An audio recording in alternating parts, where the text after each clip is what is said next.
자, 라부아제는 상당히 일찍부터 자신과 같은 식으로 생각하는 것이 과학에서의 혁명을 가지고 올 것이다라고 생각을 했습니다. 1773년에 라부아제는 자신의 노트에다가 이렇게 적었습니다. 이 주제의 중요성은 내게 물리학과 화학에서의 혁명, 즉 레볼루션을 가지고 올 운명인 것으로 보인다. 그러니까 자신이 했던 실험과 관련된 얘기인데요. 황이라든지 다이아몬드를 태웠을 때 무게가 증가하는, 그리고 그 무게의 증가를 전통적인 플로지스톤 이론으로는 잘 설명할 수 없는, 그것은 자기에게는 뭔가 물리학과 화학에 있어서 혁명을 가지고 올 것 같다. 그런 운명에 있는 것으로 보인다. 라는 얘기를 노트에다가 적어 놨습니다. 그리고 라부아제가 1790년에 벤자민 프랭클린에게 보낸 편지에서 이런 얘기를 합니다. 당신이 유럽을 떠난 뒤에 인간 지식의 중요한 부분에서 혁명이 일어났습니다. 당신이 우리 쪽이라면 나는 이 혁명이 충분히 진척되었고 심지어 완결되었다고도 볼 수 있을 것입니다. 이제 정치혁명에 대해서 얘기를 해도 좋을 것 같습니다. 우리는 그것이 완성되었다고 간주하며 구체제로 돌아갈 가능성은 전혀 없다고 봅니다. 1790년이면 프랑스 혁명이 일어나고 1년 뒤입니다. 아주 재밌는 편지죠.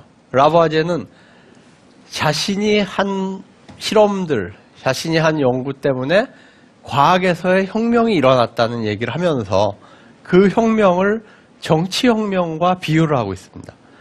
프랑스에서 일어난 정치혁명. 어떤 점에서요? 구체제로 돌아갈 가능성은 이제 없다. 자, 우리 과학도, 지금 우리가 하고 있는 과학도 바뀌었다. 이제 뒤로 다시 돌아갈 그런 가능성은 없다는 얘기를 빗대어 하고 있습니다. 그가 그 다음에 동료인 장 샤프탈에게 보낸 편지를 보고는 이런 얘기를 합니다. 모든 젊은 과학자들이 이 새로운 이론, 즉 산소이론이죠. 산소이론을 받아들인다면 나는 화학에서의 혁명이 완수되었다고 결론 지을 수 있다는 것입니다. 예. 안타깝게도 라부아제는 혁명의 희생양이 됐습니다. 화학에서의 혁명은 시작했지만 정치적 혁명에 의해서 그 목숨을 잃었습니다. 자, 지금부터는 제가 이 라부아제가 얘기했던 과학에서의 혁명을 조금만 일반화시켜서 말씀드리겠습니다. 그 미국의 과학사학자이자 과학철학자인 토마스 쿤은 1962년에 과학혁명의 구조라는 책을 출판을 합니다. 이 책에서 쿤은 그 이전까지 우리가 과학이라는 것을 바라보았던 어떤 관점을 말 그대로 혁명적으로 바꿔버립니다. 예, 쿤의 핵심적인 개념은 패러다임이라는 개념입니다. 패러다임은 어떤 과학자 단체가 혹은 과학자 공동체가 이렇게 습득을 해서 만들어내서 그걸 통해서 여러 가지 자연현상들을 설명할 수 있는 그런 단초가 되는 굉장히 중요한 업적입니다. 자, 제가 이것을 간단히 이 과정에 대해서 한번 설명을 드려보겠습니다. 패러다임이 받아들여지기 이전에는 여기 여러 가지 현상들이 있습니다. P1 같은 어떤 문제가 있고요. P2 같은 문제나 현상도 있습니다. P3도 있고요. 이 각각을 서로 다른 식으로 다 설명을 합니다. P1을 설명할 때는 어떤 T1으로 설명을 했다가 P2는 T1과 T3를 결합해서 설명을 했다가 P3는 또 T2로 설명을 했다, 이런 식으로 서로 다른 이론들이 연관된 현상들을 다 가지가지로 좀 이렇게 각각 설명을 합니다. 그러니까 뭔가 체계가 안 잡히고 뭔가 우리가 알고 있는 과학과는 상당히 다른 형태의 활동들이 이루어지는데요.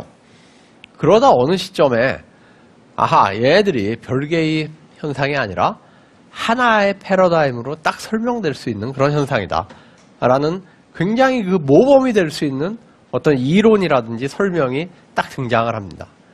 예, 우리가 전 시간에 봤던 예를 들어서 뉴턴이 만유인력을 가지고 행성의 궤도와 뭐 지구에서의 포물선 운동과 달의 운동과 사과의 자유낙하와 이런 것들을 같이 쫙 설명을 해버리는 그런 식이죠. 이렇게 패러다임을 받아들이고 나면은 그 다음부터 정상과학의 시기가 시작이 됩니다. 정상과학은 일단 패러다임을 확장을 합니다.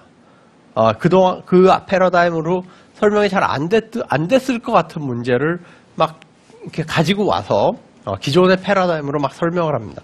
이론과 실험 사이에 그 일치가 정확치가 않은데 그걸 또 어떻게 막 노력을 해서 이론과 실험을 일치시켜 보도록 애를 씁니다. 예, 그래서 패러다임을 확장하고 패러다임을 정교화하는 그 활동이 지속이 됩니다. 이게 이제 정상과학 활동인데요. 이런 식으로 계속 가다가 어느 순간에 이 패러다임으로는 잘 설명이 안 되는 변칙 현상들이 등장을 합니다. 그렇죠? 변칙 현상이 등장을 하면은 거기에 대한 첫 번째 반응은 기존의 패러다임으로 설명을 해보려고 노력을 하는 겁니다. 설명이 잘 안 돼도 설명을 해봐야지. 그래서 열심히 노력을 합니다. 잘 안 되면은 그 다음에는 되게 무시를 합니다. 예, 이거 별로 중요한 현상 아니다. 혹은 뭐 나중에 누군가 설명을 하겠지. 그러면서 무시를 합니다. 예, 자기들의 패러다임의 영역 바깥으로 이렇게 간주를 합니다. 중요하지 않은 문제거나 아니면 뭐 잘 설명은 안 되지만은 하여튼 누군가가 설명을 하겠지 하는 형태로 남겨둡니다. 그런데 이게 계속 문제가 되고 명망 있는 과학자들이 야, 이 문제들이 그냥 무시할 수 있는 문제가 아니다. 뭔가 우리 지금 체제로는 잘 설명이 안 되는데 꼭 한번 설명해 봐야 되는 문제 아니냐. 이게 좀 위기 아니냐. 이런 느낌이 고조가 되면서 이제 위기가 생기고 과학혁명의 시기로 접어들게 됩니다. 그럼 과학혁명의 시기에는 이 변칙들을 설명하는 새로운 패러다임이 등장을 합니다. 기존의 패러다임이 아닌 이 변칙과 기존의 패러다임이 잘 설명했던 현상 중에 일부를 설명하는 새로운 패러다임이 등장을 합니다. 자, 이 두 패러다임을 한번 비교를 해보세요. 여러분들, 두 패러다임을 비교하시면서 내가 만약에 저 시기에 살았다면은 나는 어느 것을 선택했을까를 한번 생각을 해보십시오. 쿠는 이 전통적인 패러다임과 새로운 패러다임이 공약 불가능하다라고 얘기를 했습니다. 합리적인 잣대로 비교되기 힘들다고 얘기를 했습니다. 왜 그럴까요? 전통적인 패러다임은 이미 상당히 많은 문제를 잘 설명해 왔습니다. 굉장히 많은 문제들을 잘 설명해 왔는데 새로 등장한 한두 문제를 잘 설명을 못합니다. 근데 새로운 패러다임은 새로 등장한 한두 문제를 잘 설명을 합니다. 기존의 문제 중에 얼마나 많이 얘가 설명을 할지는 잘 몰라요. 그리고 앞으로 어떻게 될지도 잘 모릅니다. 이 두 개가 합리적으로 비교할 수 없다. 합리적인 잣대로 이 두 개를 비교해서 전통적인 것을 택할 것이냐 새로운 것을 택할 것이냐를 비교하기 힘들다라는 게 쿤의 주장이었습니다. 새로운 패러다임은 거의 항상 전통적인 패러다임보다 열등합니다. 그래서 처음에 등장했을 때는 소수의 사람들만이 이를 선택을 합니다. 지구 중심설, 지구가 우주의 중심에 있고 움직이지 않고 다른 모든 것들은 지구의 주위를 돈다 라는 패러다임이 지배하고 있을 때 태양 중심설을 코페르니쿠스가 제창을 했습니다. 아주 소수의 사람들만이 태양 중심설을 받아들였습니다. 그렇지만 이 두 개가 경쟁해서 결국 많은 경우에 새로운 패러다임이 받아들여지고 점점 더 많은 사람들이 이 패러다임을 받아들이면서 새로운 패러다임이 지배적인 패러다임이 됩니다. 자, 처음에 누가 이것을 선택하냐? 그 소수의 사람들만이 선택을 합니다. 왜냐하면 당시에 주류 과학자들, 특히 기존의 패러다임에서 배우고 이것을 바탕으로 과학 연구를 계속 해왔던 사람들은 기존의 패러다임에 대개는 머뭅니다. 새로운 패러다임을 받아들이는 사람들은 젊은 사람이거나 아니면은 과학의 주류에서 조금 벗어나 있는 그런 사람들이 대개는 새로운 패러다임을 받아들여서 그거를 발전시키는 역할을 합니다. 그래서 이런 요소들을 종합을 해보면은 쿤에 의하면은 과학이라는 것이 마치 자연에 존재하는 어떤 진리를 우리가 이렇게 가다가 탁 봐서 이렇게 발견하는 그런 활동이 아니라는 것입니다. 예, 과학이라는 것이 마치 아무도 가본 적이 없었던 무인도를 우리가 항해하다가 이렇게 발견해서 이름을 짓는 형태의 그런 활동이 아니라 패러다임을 만들고 그것을 받아들이고 그것을 정교하게 하고 확장하고 또 그 패러다임이 해결하지 못했던 문제를 설명하는 새로운 패러다임을 만들고 그것의 경쟁 속에서 새로운 패러다임을 받아들이고 또 그것을 발전시키다가 또 그 패러다임이 해결하지 못하는 문제들이 나왔을 때 또 그걸 설명하는 또 새 패러다임을 만들고 하는 사람의 활동이다 라는 것입니다. 과학이라는 것이 사람의 활동이다. 그리고 사회 속에서 일어나는 활동이다 라는 게 쿤의 메시지라고 볼 수 있습니다. 조금 딱딱한 철학적인 얘기가 될 수 있겠지만은 과학혁명의 구조가 나오기 전에 사람들은 실제론이라는 이제 어떤 과학이 다루는 대상이나 이런 것들이 실제한다.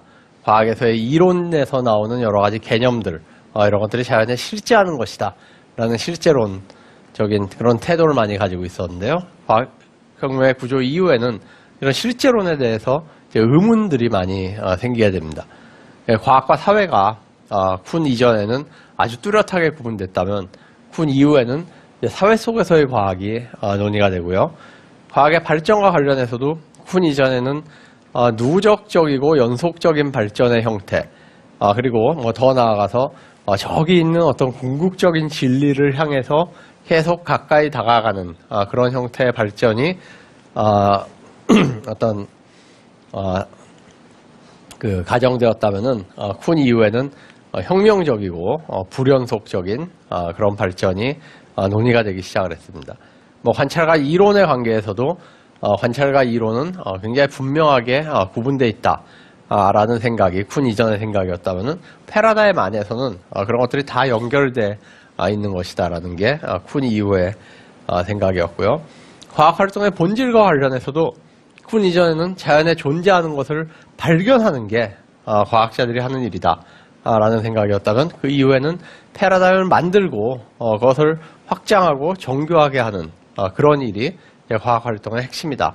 라는 식으로 얘기가 됐고요. 과학의 주체와 관련해서도 쿤 이전에는 이제 과학자 개개인을 주목했다면 그 이후에는 패러다임을 공유하고 있는 이제 과학자 공동체를 주목을 했습니다.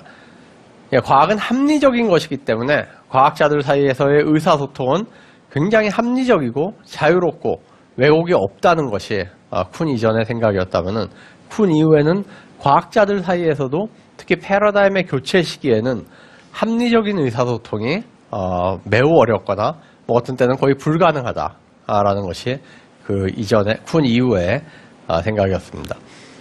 과학은 다 연결되어 있고 결국 그 근저에는 어떤 과학의 통일성이 있다라는 것이 쿤 이전의 생각이었다면 쿤 이후에는 각각의 개별 과학들이 전부 서로 다른 패러다임을 만들어서 활동하고 있는 그런 어떤 인간의 활동이다라는 생각. 그러니까 과학에서의 통일성보다는 어떤 그 디스유니티 같은 그런 생각이 더 많이 받아들여지게 됐습니다.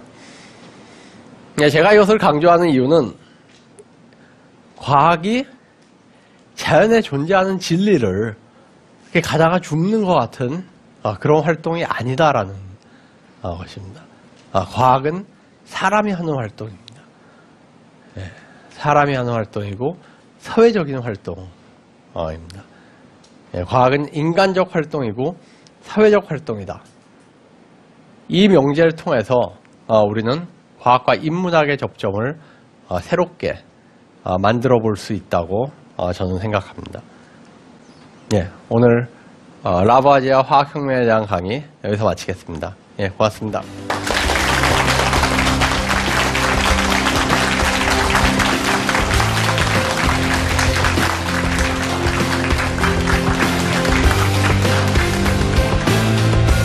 남미에서 다윈은 자신의 영국에서는 상상도 못했을 정도로 많은 동식물들을 보게 됩니다.